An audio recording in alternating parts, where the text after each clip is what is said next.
Hello everyone, this is RexRed and I am back with another awesome EZ3DTV tutorial today. And we are going to be going into the advanced kind of level of creating an HDRI in Daz Studio. But what we're going to do is use UltraScenery XT, and I've gotten a lot of comments on my channel on UltraScenery XT and people having trouble getting the trees to show up, and so we're going to address those issues. But then I also have people who bought the product, couldn't get it to work with their particular computer, and I'm going to show you a few tips on how possibly you can fix that problem so that you don't have that, so that you can use a computer that's not maybe as powerful and still use UltraScenery XT. And if this doesn't work, I don't think there's going to be much that would work. Okay, unfortunately, it comes down to the thing, you got to get a better computer, and you have to look at your priorities in your life, and you have to say, it's like with me, I don't own a car. I need a car. I wish I had a car, but I don't have a car because instead I put my money into my Daz models and I put my money into my computer. And so I don't have a car. So, but it's that kind of thing where you look at your priorities in your life and you say, well, I do have a car. And so it's like, yeah, so you have a car. And now you don't have the computer, and it's kind of like that where you look at your priorities in your life. And unfortunately, that is the way things kind of go. So, all right. So we're going to take and now look at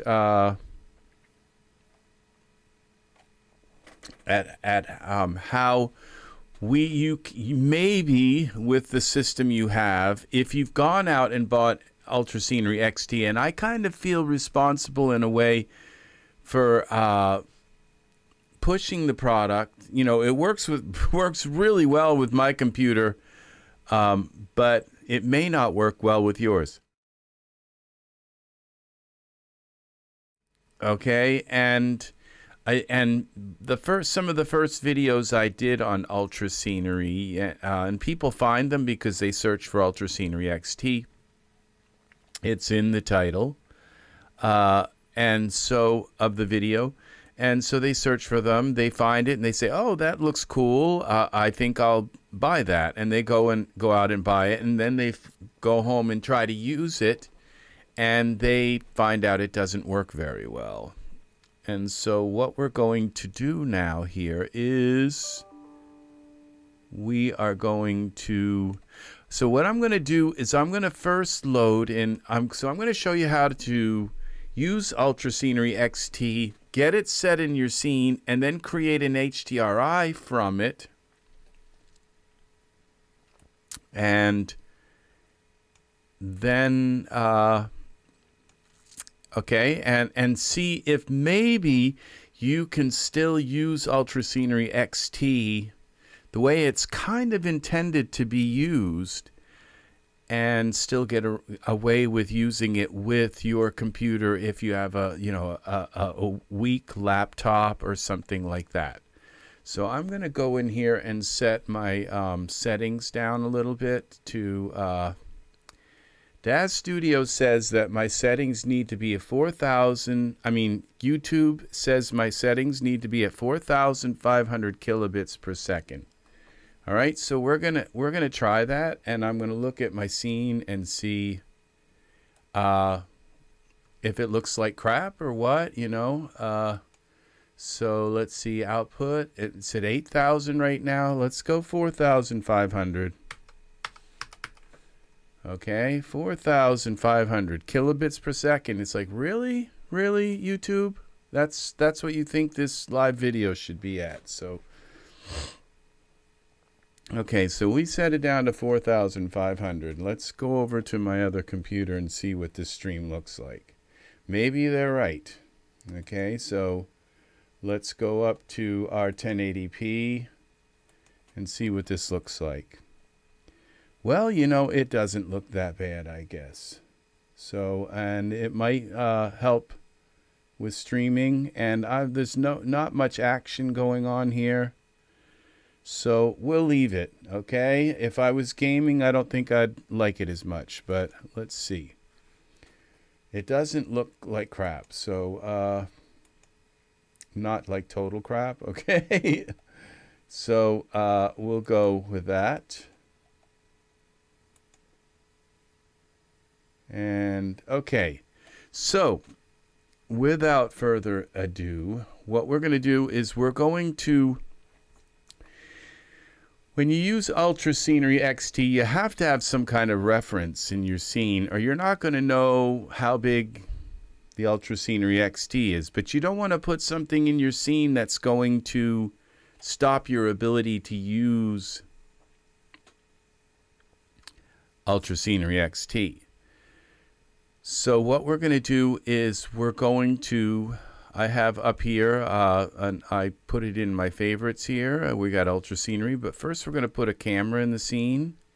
So we're going to create a new camera, and we're going to put this right about where where we would put our figure.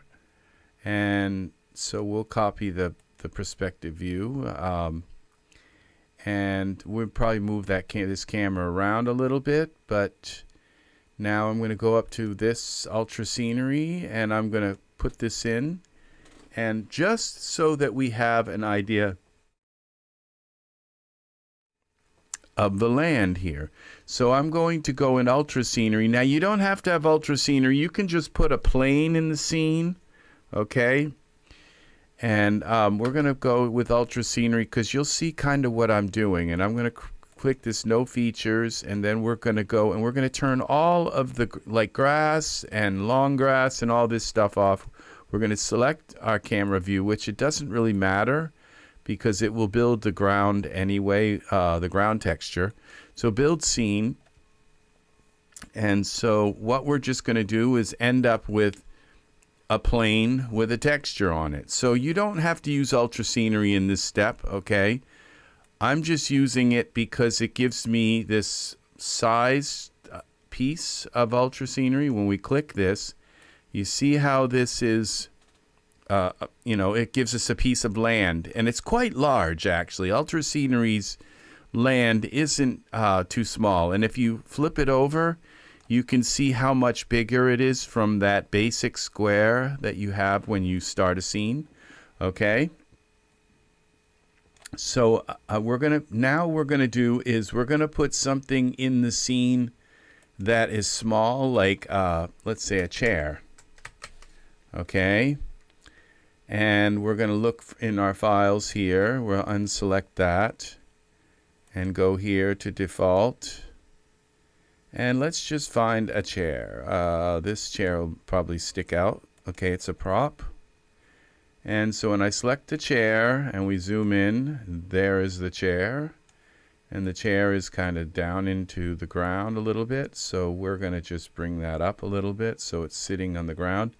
Just so now we're going to switch to our camera. And this is kind of perfect, okay, because the camera, it gives us this idea of, oh, if that's a chair, well, a human's got to be, if they're standing next to it, be just about this high or something.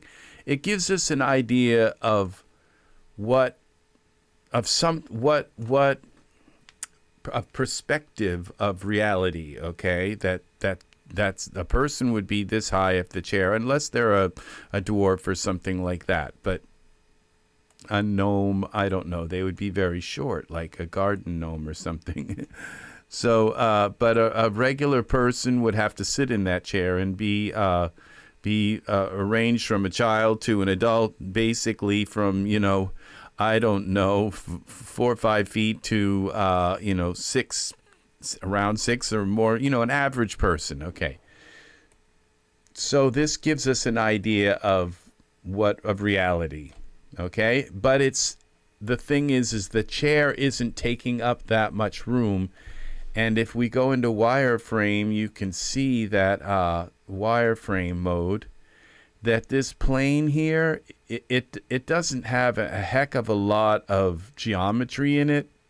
The chair has almost more geometry than the ground does. And also the texture that's on the ground, when we go into Iray here,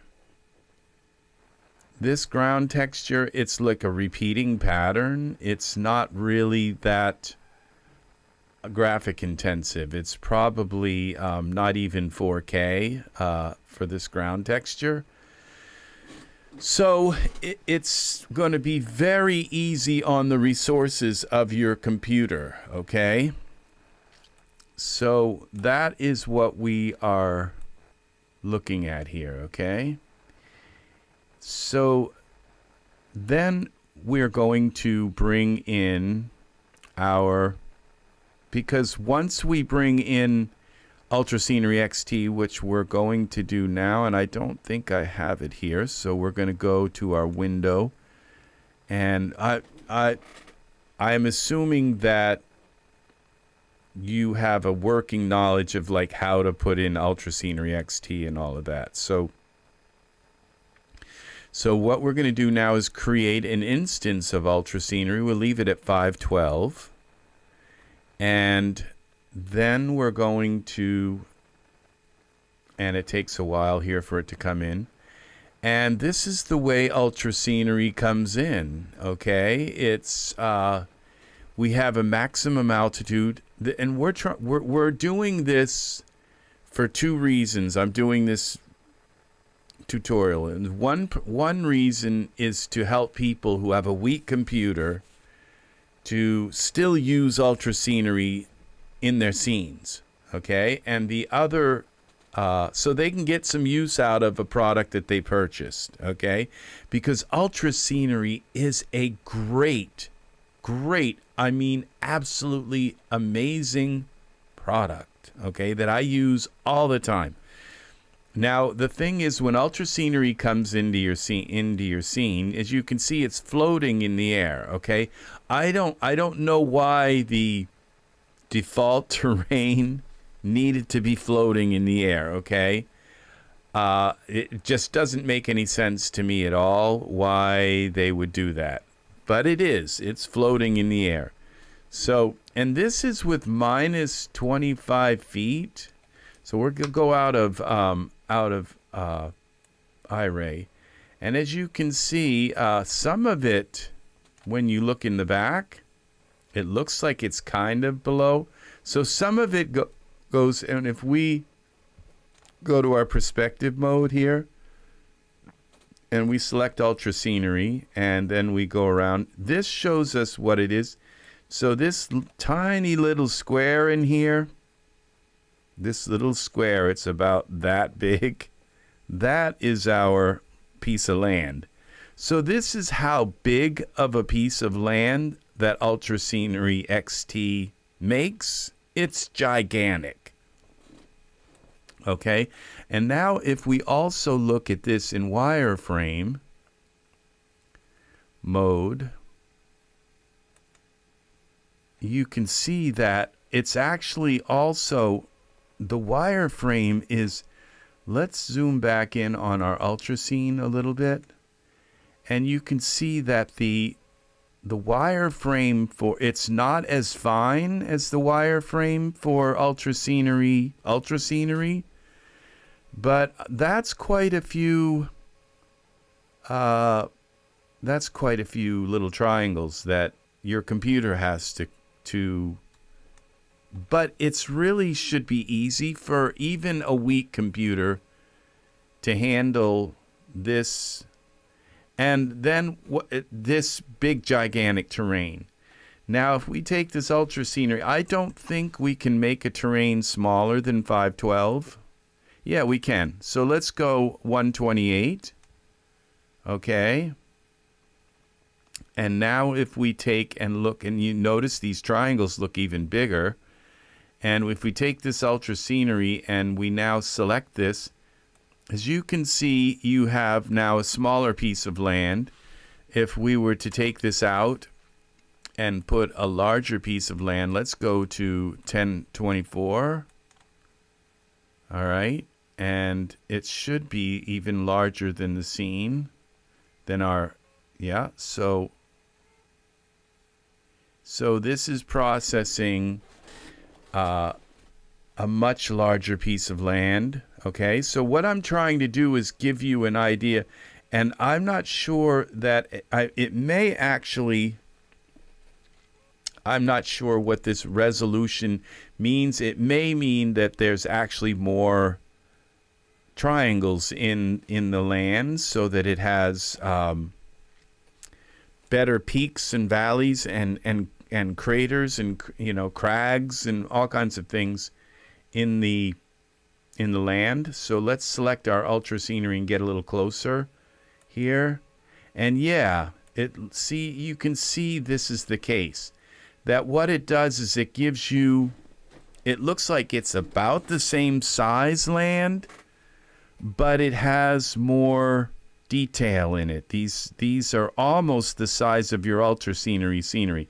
And if we take this out now, we go back in, let's go to 128 and put this back in. And it's now, you can see these are much larger. So I believe what it does is it gives you the same size piece of land, because you need distant mountains, and you need all of that. And this is at 128, and now let's take this UltraScenery, let's go all the way out to the edge, and let's try and measure this and see. So we're going to go in just a tiny bit here until, well, this basically fills our screen, okay? And so that's basically the size of this 16:9 screen. So we'll delete this. Now this is the highest you can go. I think this was, no, this is 128, okay, is the resolution. So we delete that. That's the lowest resolution you can go. And when we go to 1024, all right, it's going to create another piece of land. And as you can see, it creates the same size piece of land that you would get with the 128. But what it is it's broken, the geometry is broken up into more little bits. Okay, so that should explain this. That should explain this a little bit better for you as to how, so if you have a weak computer, all right, you might want to go, and as you can see, I don't have to regenerate the entire, I can just jump to 128 here, and now you can see it's broken into little squares.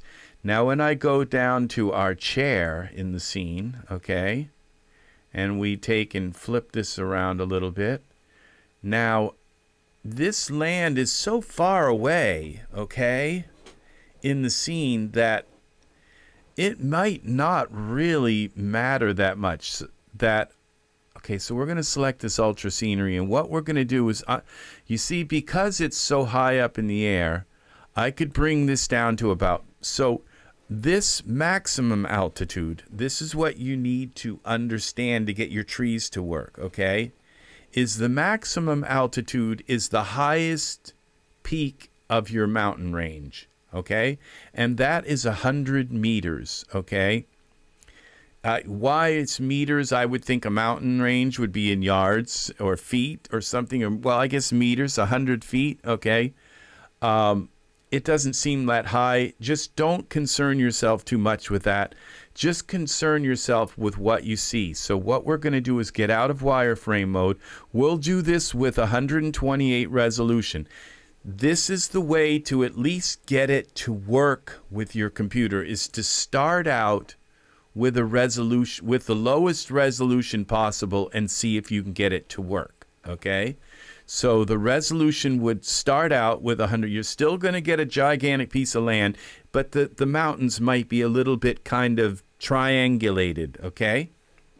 But it's okay because there'll be little trees on it and stuff, and the ground, the texture over top of those triangles are going to try to make it look like land, like it's ground and rocks and things like this, okay? So 100 maximum altitude is the highest part of your land. Minimum altitude is the lowest part. So if this UltraScenery, which it's not completely, this UltraScenery, we go to parameters here, and you'll notice that, well, this UltraScenery, it says it's at 0, and I'm not absolutely certain that it is at 0, but let's go and take a look at this UltraScenery here. We'll turn off the UltraScenery XT just for a moment, and when I don't see, when you go to UltraScenery and you set it to 1, it looks like you get a completely flat plane, okay? And for people with really powerful computers, just think about that, because what you can do is you can put 2 and 3 UltraScenery scenes. If you use a flat plane for your, and I think if you use the same seed, it will create the same mountain range.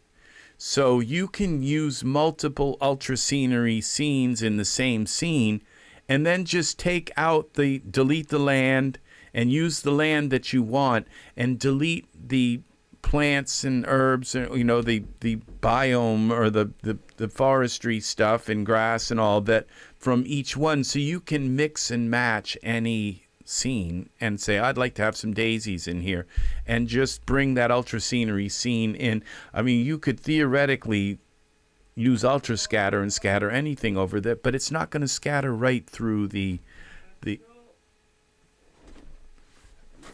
Hello? Yes, just a moment. Okay, let's see. I am going to come back to this, all right? Just a moment. I will come back in a little bit. I have company. So I will be back for part 2. Bye-bye, everyone. Okay.